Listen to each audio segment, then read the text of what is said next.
Hello, I'm Aditya Bardia. I'm an attending physician at Massachusetts General Hospital, Cancer Center, Harvard Med School, Boston.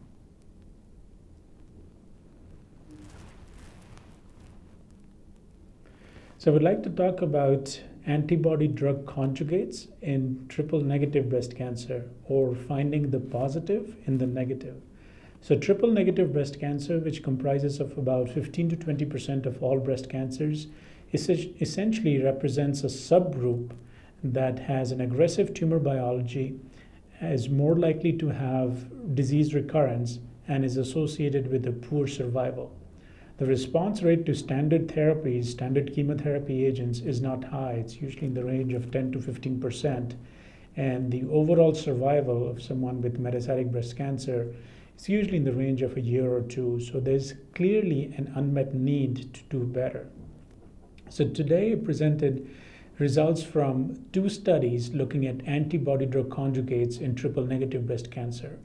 One looking at a drug called glamatumomab that targets GPNMB in triple-negative breast cancer.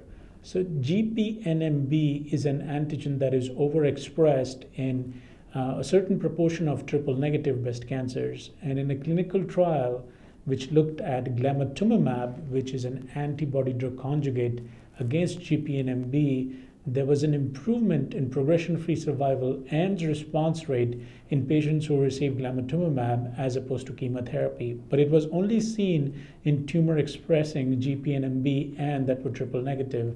The trial also accrued ER-positive disease and other subsets, and there was no clear benefit seen with glamatumomab versus chemotherapy.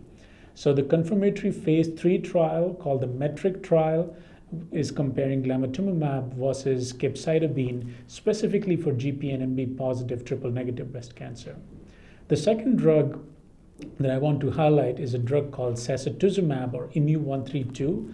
It's an antibody drug conjugate against TROP2. So TROP2 is an antigen that is related to EpCAM but different from EpCAM, and is overexpressed in a number of cancers, including triple-negative breast cancer. In a phase 1, phase 2 clinical trial that enrolled patients with metastatic triple-negative breast cancer who were heavily pretreated with a median of 5 prior lines of therapy, in that refractory population, a response rate of 30% was seen with sacituzumab, or IMU-132. The responses were early and they were durable. Furthermore, the progression-free survival was about 6 months and patients lived more than a year. So essentially, the response rate and survival was almost double as opposed to what one would anticipate with standard therapies. And these results were published in the Journal of Clinical Oncology earlier this year. For that trial, the protocol was modified to enroll patients who had certain tumor characteristics as well as prior treatment history, the results of which are awaited, and also a phase 3 clinical trial looking at sacituzumab versus standard of chemotherapy is being launched this year. And hopefully these drugs would change the landscape, and management of triple-negative breast cancer would help us find something positive in this disease and would lead to better outcomes for our patients who definitely and clearly need better therapies for this aggressive disease.